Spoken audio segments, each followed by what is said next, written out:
BJP ദേശീയ സമിതി അംഗം സി രഘുനാഥാണ് കണ്ണൂർ മോഡിനോടൊപ്പം. രഘുവേട്ടാ, നമുക്ക് ഈ മേലച്ചുവ മേൽപ്പാലം ഇന്നിവിടെ കാണുന്നത് വെച്ചാൽ അവിടുത്തെ മെഷീനറീസ് ഒക്കെ മാറ്റുന്നു. അപ്പോൾ ഞാൻ അവരെ പോയി കണ്ടു. അവിടെ പണിയെടുക്കുന്ന അല്ലെങ്കിൽ അവരുടെ ഉത്തരവാദിത്തപ്പെട്ട ആളെ പോയി കണ്ടു. അപ്പോൾ ഒരു MLA-യുടെ താൽക്കാലിക അഭ്യർത്ഥന നിർത്തിവെക്കുന്നു എന്ന് പറഞ്ഞു. അപ്പോൾ അവിടെ മെഷീൻസൊക്കെ മാറ്റി തുടങ്ങി. അപ്പോൾ എന്താണ് രഘുവേട്ടൻ തെരഞ്ഞെടുപ്പ് സമയത്ത് പറയുന്നുണ്ടായിരുന്നു, എത്രയും പെട്ടെന്ന് നമ്മുടെ മേലച്ചുവയിലെ ഈ ഒരു ഗതാഗത കുരുക്ക് മാറ്റി ജനങ്ങളെ നഗരത്തിൽ നിന്ന് പുറത്തേക്കും അതുപോലെ നഗരത്തിലേക്കും അവരുടെ ജോലി കഴിഞ്ഞ് വീട്ടിലെത്താനും അതുപോലെ തന്നെ ജോലിക്ക് എത്താനും രഘുവേട്ടൻ്റെ ഭാഗത്ത് നിന്ന് മുഴുവൻ സപ്പോർട്ട് ഉണ്ടാകുന്നുണ്ട്. അപ്പോൾ ഈ മേൽപ്പാലം നിർത്തിവെക്കുന്നതോടെ എന്തായിരിക്കും അവിടെ സംഭവിക്കുക? ഇത് ഇടത് വലത് മുന്നണികളുടെ ഒരു പരിപാടിയാണ്. അശാസ്ത്രീയമായി പഠനം നടത്താതെ പദ്ധതികൾ കൊണ്ടുവരിക, പദ്ധതി ഏറെ മുന്നോട്ട് കൊണ്ടുപോയാൽ ലഭിക്കുന്ന സാമ്പത്തികമായ കാര്യം മാത്രം ആലോചിക്കുക, പദ്ധതി എവിടെയും എത്താതെ വഴിക്ക് വെച്ച് അതിനെ ഉപേക്ഷിക്കുക. ഏറെ ഈ കൊട്ടിഘോഷിക്കപ്പെട്ട എല്ലാ പദ്ധതികളും ഇങ്ങനെ തന്നെയാണ്. നമുക്കറിയാം, അതിവേഗ റെയിൽപാതയുടെ കാര്യത്തിൽ പോലും സിൽവർ ലൈൻ പദ്ധതിയെ പോലും കോടിക്കണക്കിന് രൂപയാണ്. അശാസ്ത്രീയമായ പഠനം, ഒരു പഠനം നടത്താതെ അശാസ്ത്രീയമായി തീരുമാനമെടുക്കും. ഏറെ മുന്നോട്ട് പോയില്ലേ, ഈ പ്രവൃത്തിയിൽ ഏറെ മുന്നോട്ട് പോയി. കഴിഞ്ഞ 3-4 മാസക്കാലമായി അവിടെ വലിയ ട്രാഫിക് കുരുക്കുകളുണ്ടാകുന്നു. ഞങ്ങളിതൊക്കെ ജനങ്ങളോട് പറഞ്ഞ വിഷയങ്ങളാണ്. ഇപ്പം പുതിയ MLA വന്നപ്പോൾ അത് നിർത്തിവെച്ചുള്ളൂ. ഇനി അടുത്തൊരാൾ വരുമ്പോൾ ഈ ചെയ്തൊക്കെ തന്നെ അവർക്ക് നിർത്തിവെക്കാൻ കഴിയുമെങ്കിൽ ഇതുവരെ ചിലവാക്കിയ കാശ് ആർക്ക് കൊടുക്കും, ആരിൽ നിന്ന് ഈടാക്കും? അത് തന്നെയാണ് ചോദ്യം. ഇതുവരെ ചിലവാക്കിയ കാശ് ഞാൻ അവരോട് ചോദിച്ചു, പണിക്കാരോട് ചോദിച്ചു. അപ്പോൾ ഇതുവരെ ഇത്രയും കുഴിച്ചു, അങ്ങോട്ട് ഇതൊക്കെ ചെയ്തു, അതുപോലെ ഇത്രയും നാൾ ജനങ്ങൾ അനുഭവിച്ച ഒരു ട്രാഫിക് ജാം, അതുമാത്രമല്ല അവിടെ ഇപ്പോൾ വാഹനങ്ങൾ പോയിട്ട് വലിയ വലിയ ഗർത്തങ്ങളിലൊക്കെ പോയി പോകുന്നത്. അപ്പോൾ അതൊക്കെ രഘുവേട്ടൻ എനിക്ക് ഓർമ്മയുണ്ട്. അതായത് അവിടുന്ന് മണ്ണ് തൊട്ടിട്ടാണ് പറഞ്ഞത്, ഞാൻ ഈ ഒരു പ്രശ്നം ഞാൻ അധികാരത്തിൽ വന്നാൽ എത്രയും പെട്ടെന്ന് ആദ്യം ചെയ്യുന്നത് ഈ മേലച്ചുവയിലെ കുരുക്കായിരിക്കും എനിക്ക് ഓർമ്മയുണ്ട്. മേലച്ചുവയിലെ കുരുക്ക് കാലാകാലങ്ങൾ ഒരുപാട് വർഷമായിട്ടില്ല.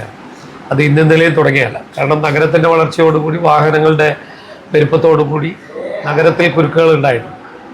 ഇപ്പോൾ അവിടെ ഒരുപാട് വീതി ഇനി വെപ്പിക്കാൻ കഴിയുമെന്ന് എനിക്കറിയാം. പക്ഷെ റോഡ് വീതി കൂട്ടുക, ഒപ്പം തന്നെ ഇപ്പം കുഴിച്ചിരിക്കുന്ന എൻ്റെ ചോദ്യം ഇതാണ്, പൊതുജനങ്ങളിൽ നിന്നുള്ള കാശ് ഉപയോഗിച്ച് ഒരു പ്രവൃത്തി ആരംഭിച്ച് പാതി വഴിക്ക് ഉപേക്ഷിക്കുമ്പോൾ ആരുടെ കയ്യിൽ നിന്നാണ് ഈ തുക ഈടാക്കുക എന്നുള്ള ചോദ്യം അവശേഷിക്കുക. എന്തായാലും കോൺട്രാക്ടർ നഷ്ടപ്പെട്ടു. ഒരു കോൺട്രാക്ടർ പിന്നെ ഒരു നിയമപരമായിട്ട് കൊടുത്ത കോൺട്രാക്ടർ ആയിരിക്കും. അതത്ര പെട്ടെന്ന് നിർത്തിവെക്കാൻ കഴിയുമെന്ന് എനിക്ക് തോന്നുന്നില്ല. കാരണം ഒരു നിയമപരമായി കൊടുത്ത ഒരു കോൺട്രാക്റ്റ് ഒരാൾ നിർത്തിവെക്കുകയാണെങ്കിൽ, അതവർക്ക് നിർത്തിവെക്കുകയാണെങ്കിൽ ആവശ്യമായ നഷ്ടപരിഹാരം കൊടുക്കാതെ അവരിൽ നിന്ന് ആ പണി നിർത്തിവെപ്പിക്കാൻ സാധ്യമല്ല. അത് MLA ആയാലും ശരി, MP ആയാലും മന്ത്രി ആയാലും ശരി. നിങ്ങൾ ഒരാൾക്കൊരു കോൺട്രാക്ട് കൊടുക്കുക, അവർ തമ്മിലൊരു ലെറ്റർ ഓഫ് ഇൻറ്റൻറ്റ് ഉണ്ടാവും, ഒരു എഗ്രിമെൻ്റ് ഉണ്ടാവും. ആ എഗ്രിമെൻ്റ് അടിസ്ഥാനത്തിൽ പണി സ്റ്റാർട്ട് ചെയ്തു, അതിൻ്റെ പേയ്മെൻറ്റ് ടേംസ് ഉണ്ടാവും. അപ്പോൾ ഇത്രയൊക്കെ പണി ചെയ്തപ്പോൾ അത് നിർത്തിവെക്കാൻ ആർക്കാണ് അധികാരം? അതുപോലെ തന്നെ രഘുവേട്ടൻ മറ്റൊരു കാര്യം, അവിടെയില്ല ഓട്ടോ തൊഴിലാളികൾ, നാട്ടുകാർ, അമ്പലവാസികൾ, ആ അമ്പലമൊക്കെ അടുത്തിരിക്കുന്നുണ്ട്, അതുപോലെ തന്നെ സ്കൂള്. അപ്പോൾ അവർക്കൊക്കെ ഒരു ആശങ്കയുണ്ട്, നമുക്കൊന്നുമില്ലാതായി പോകുന്നൊരു ആശങ്ക കൂടി അവർ പറയുന്നത്. അവരുടെ ആശയം നമ്മൾ പരിഹരിക്കണമല്ലോ. ഞാൻ കഴിഞ്ഞ തെരഞ്ഞെടുപ്പ് സമയത്ത് ജനങ്ങളോട് പറഞ്ഞത്, നിങ്ങൾ എന്നെ വിജയിപ്പിച്ചാൽ കണ്ണൂരിൽ ഓട്ടോ ഡ്രൈവർമാർക്ക് പാർക്കിംഗ് സൗകര്യം ഏർപ്പെടുത്തും. അപ്പോൾ അശാസ്ത്രീയമായ പാർക്കിംഗ് അല്ലേ, അവരവിടെ വെക്കുന്നു എന്നല്ലാതെ എവിടെയെങ്കിലും അംഗീകരിച്ച് പാർക്കിംഗ് ഉണ്ടോ? ശാസ്ത്രീയമായി പാർക്കിംഗ്, ഒരു കണ്ണൂരിൽ വരുന്ന ഓട്ടോറിക്ഷകളുടെ എണ്ണം കണക്കാക്കി, ആ എണ്ണം കണക്കാക്കി ഓരോ സ്ഥലത്തും മാർക്ക് ചെയ്ത് കൊടുക്കണം, ഇത് പാർക്കിംഗ് ആണ്. ഇത്ര അശാസ്ത്രീയമായി പാർക്കിംഗ് കിടക്കുന്ന കേരള സംസ്ഥാനത്തിൽ അതുപോലെ എവിടെയുള്ളത്? നിങ്ങൾക്ക് എവിടെയും പാർക്ക് ചെയ്യാമല്ലോ. ഓട്ടോറിക്ഷക്കാരന് എല്ലാ വണ്ടികൾക്കും പാർക്ക് ചെയ്യാം. നോ പാർക്കിംഗ് സോൺ എന്ന് പറയുന്ന ഒന്നില്ല. നോ പാർക്കിംഗ് സോൺ പോലും ഒരു കാലത്ത് നോ പാർക്കിംഗ് ബോർഡ് വെച്ച സ്ഥലങ്ങളിൽ പോലും ആളുകൾ പാർക്ക് ചെയ്യുന്നു. എന്തുകൊണ്ട് വിദേശ രാജ്യങ്ങളിലുള്ളതുപോലെ മറ്റ് സംസ്ഥാനങ്ങളിലുള്ളതുപോലെ നോൺ പാർക്കിംഗ് സോണിൽ പാർക്ക് ചെയ്ത വാഹനങ്ങൾ ടോ ചെയ്ത് കൊണ്ടുപോയി പൗണ്ടിൽ വെച്ച് അതിന് ഫൈൻ ചുമത്തി കൊണ്ടുവരാൻ സാധിക്കുന്നില്ല? ആ സംവിധാനങ്ങൾ ഏർപ്പെടുത്തണം. ഇപ്പം തൊഴിലാളികളുടെ പ്രശ്നം ന്യായമാണ്, അവർ കാലാകാലങ്ങളിൽ വെക്കുന്ന ഒരു സ്ഥലമാണ്. ആ വെക്കുന്ന സ്ഥലത്ത് അവർക്ക് വെക്കാനുള്ള സൗകര്യം ഉണ്ടാക്കണം. മേൽപ്പാലം വന്നാൽ ഞാൻ ചോദിക്കുന്നത്, ഈ പറയുന്ന തൊഴിലാളികൾ എന്ന് എവിടെയായിരുന്നു? അതുപോലെ ഈ ഭരണമാറ്റത്താണോ തൊഴിലാളികൾക്ക് ആവേശം വരുന്നത്? അവരൊന്നും പറയണ്ടേ? അന്ന് ഇടതുപക്ഷം ഭരിക്കുമ്പോൾ ഈ തൊഴിലാളികൾ അവിടെ ഉണ്ടായിരുന്നു, പ്രവൃത്തി നടക്കുന്നുണ്ടായിരുന്നു. എന്തുകൊണ്ട് അവരൊന്നും അതിനൊന്നും തടസ്സപ്പെടുത്തിയില്ല? അപ്പം കാലാകാലങ്ങൾ എല്ലാവർക്കും രാഷ്ട്രീയമുണ്ട്. ഞങ്ങളെ ഇഷ്ടമുള്ള പാർട്ടി ചെയ്യുമ്പോൾ അതെന്ത് തെറ്റായാലും അംഗീകരിക്കുക. ഞങ്ങൾ അന്ന് തൊട്ട് പറഞ്ഞ തെക്കി ബസാറുള്ള ഫ്ലൈ ഓവർ എന്തിനാണെന്ന് എനിക്ക് മനസ്സിലായിട്ടില്ല. വെറും 500 മീറ്ററിലുള്ള ഒരു ഫ്ലൈ ഓവർ ആരംഭിക്കുന്നു. കോടിക്കണക്കിന് രൂപ. ഞാനിന്ന് മനസ്സിലാക്കി പഠിച്ചത് 42 കോടി രൂപ ഇതിന് ചിലവാണ്. ഇതിൻ്റെ കാശാര് കൊടുക്കും? നിങ്ങൾ എൻ്റെ നികുതി പണത്തിൽ നിന്ന് എടുക്കുന്ന ഒരു സാധനം, അതിൽ നിന്നുണ്ടാക്കിയ കാശ് പാതി വഴിക്ക് ഉപേക്ഷിക്കുക എന്നല്ല, അതിൻ്റെ ബദൽ സംവിധാനങ്ങളെക്കുറിച്ച് ആലോചിച്ചിട്ട് വേണം ചെയ്യാൻ. ഏത് പ്രവൃത്തിയും നിർത്തിവെക്കാൻ നമുക്ക് സാധിക്കും. പക്ഷെ അതിനെ എങ്ങനെയാണ് അതിൻ്റെ പരിഹാരം കാണുക? ബദൽ സംവിധാനം ആലോചിക്കും. റോഡ് വികസനം എന്ന് പറഞ്ഞാൽ 2 സൈഡിലെ കെട്ടിടങ്ങൾ വിട്ടുകൊടുക്കും. എത്ര കടക്കാർ ഇപ്പോൾ എല്ലാവരും കടക്കാർ പറയും നാളെ ശരി 5 മീറ്റർ 2 സൈഡിൽ നിന്ന് വിടാൻ തീരുമാനിച്ച് എത്ര കടക്കാർ വിട്ടുകൊടുക്കില്ല. ഇന്നലെ കടക്കാരെ വിളിച്ചിട്ടൊക്കെ ചർച്ച ചെയ്തല്ലോ. കടക്കാരെല്ലാം പറയുന്നത് ഈ രീതിയിൽ ഇടുങ്ങിയ റോഡുകൾ നല്ലത് എന്നാ വേണം. അതല്ലല്ലോ, രാജ്യത്ത് വാഹനം വർദ്ധിക്കുന്നതിനനുസരിച്ച് റോഡ് വികസനം ഉണ്ടാകണം. പക്ഷെ പഠനത്തിലൂടെ മാത്രമേ ഇത്തരത്തിലുള്ള കാര്യങ്ങൾ ചെയ്യാൻ പാടുള്ളൂ. അല്ല, ഇപ്പം രഘുവേട്ടൻ നിരന്തരം യാത്ര ചെയ്യുന്ന ഒരു സ്ഥലമാണ് മേലച്ചുവ. കാരണം രഘുവേട്ടൻ്റെ വീടും ടൗണുമായിട്ട് ആ ഒരു വഴിയാണ് പ്രധാനമായിട്ടുള്ളത്. മേലച്ചുവാണ്, താഴെ ചുവാണെങ്കിൽ ഒക്കെ രഘുവേട്ടന് ഈ ഒരു മേലച്ചുവ ഉപയോഗിക്കണം. അപ്പോൾ രഘുവേട്ടൻ തന്നെ എന്താണ് രഘുവേട്ടൻ്റെ അഭിപ്രായം എന്താണ്? ഇപ്പോൾ അല്ല, റോഡ് വികസനം ഉണ്ടാവണം, റോഡ് വികസിപ്പിക്കണം. റോഡ് വികസിപ്പിക്കാൻ ആവശ്യമായ എക്വിസിഷൻ നടപടി എടുത്തിട്ട് റോഡ് വലുതാക്കണം. അവിടെ ഉണ്ടാകുന്ന ഇപ്പം എല്ലാവരും ഇപ്പോൾ കടക്കാരൊക്കെ ഇതിനെതിരായി നിൽക്കുന്ന അവരുടെ കട പോകുന്നുണ്ടല്ലേ. നാളെ റോഡ് വികസിക്കണം. രാജ്യത്ത് വരുന്ന വാഹനത്തിനനുസരിച്ച് 50 വർഷത്തേക്ക് വേണ്ടുന്ന വാഹനം കേരളത്തിൽ വന്നു കഴിഞ്ഞു. ഒരു വീട്ടിൽ 3-4 വാഹനം ഇല്ലാത്തൊരു വീട് പോലും ഇല്ല. വാഹനത്തിൻ്റെ പെരുപ്പത്തിൻ്റെ കാര്യത്തിൽ ലോകത്തിലെ ഏറ്റവും വലിയ പട്ടണങ്ങളോട് കിടപിടിക്കുന്ന അവസ്ഥ കേരളത്തിലെത്തിയിരിക്കുന്നു. അപ്പോൾ അതിനനുസരിച്ച് റോഡുകളില്ല. ബദൽ സംവിധാനങ്ങൾ ആലോചിക്കണം. നേരത്തെ അണ്ടർഗ്രൗണ്ട് പറഞ്ഞപ്പോൾ അതിൻ്റെ ശാസ്ത്രീയ പഠനം നടത്താതെ അതിനകത്തുള്ള പോകുന്ന കേബിളുകളെക്കുറിച്ച് അതിനകത്തുള്ള പൈപ്പ് ലൈനെ കുറിച്ചൊന്നും ശാസ്ത്രീയ പഠനം നടത്താതെ ആദ്യം അത് പ്രഖ്യാപിച്ചു. ഇപ്പോഴിതാണ് പ്രഖ്യാപിച്ചത്. അപ്പോൾ ഇതൊക്കെ ആരിൽ നിന്ന് ഈടാക്കുമെന്നുള്ളതാണ് എൻ്റെ പ്രശ്നം. ഞാൻ ചോദിക്കുന്നത്, നിങ്ങൾ ഈ ചെലവ് ചെയ്ത കാശ് നാളെ പദ്ധതി നിർത്തിവെച്ചാൽ കോൺട്രാക്ടറുടെ കൊടുത്ത പൈസ ആരിൽ നിന്ന് നിങ്ങൾ ഈടാക്കും?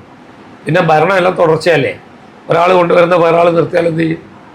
അതുപോലെ എന്തായാലും റോഡ് വികസനം അവിടെ അനിവാര്യമാണ്. ഈ റോഡൊന്നും വെച്ചിട്ട് അവിടെ വാഹനങ്ങൾക്ക് കൊണ്ടുപോകാൻ സാധ്യമല്ല.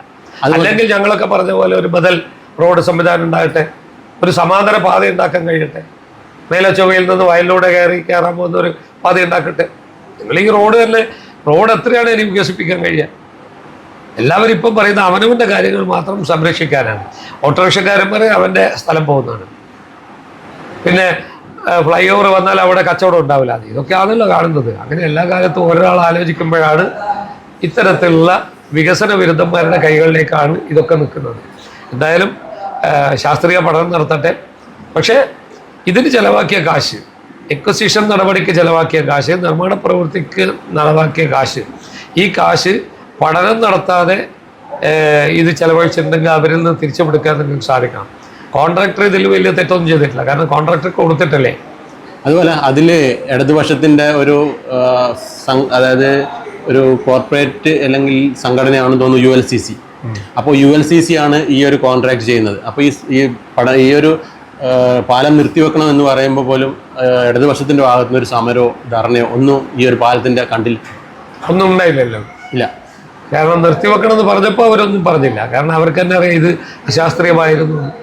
ഇതൊക്കെ പദ്ധതി വിഹിതം വാങ്ങാനും ഈ കോൺട്രാക്ടർ കൊടുക്കുമ്പോൾ കിട്ടുന്ന സാമ്പത്തിക നേട്ടത്തിന് വേണ്ടിയല്ലേ എല്ലാ പാർട്ടികളും ചെയ്യുന്നത്.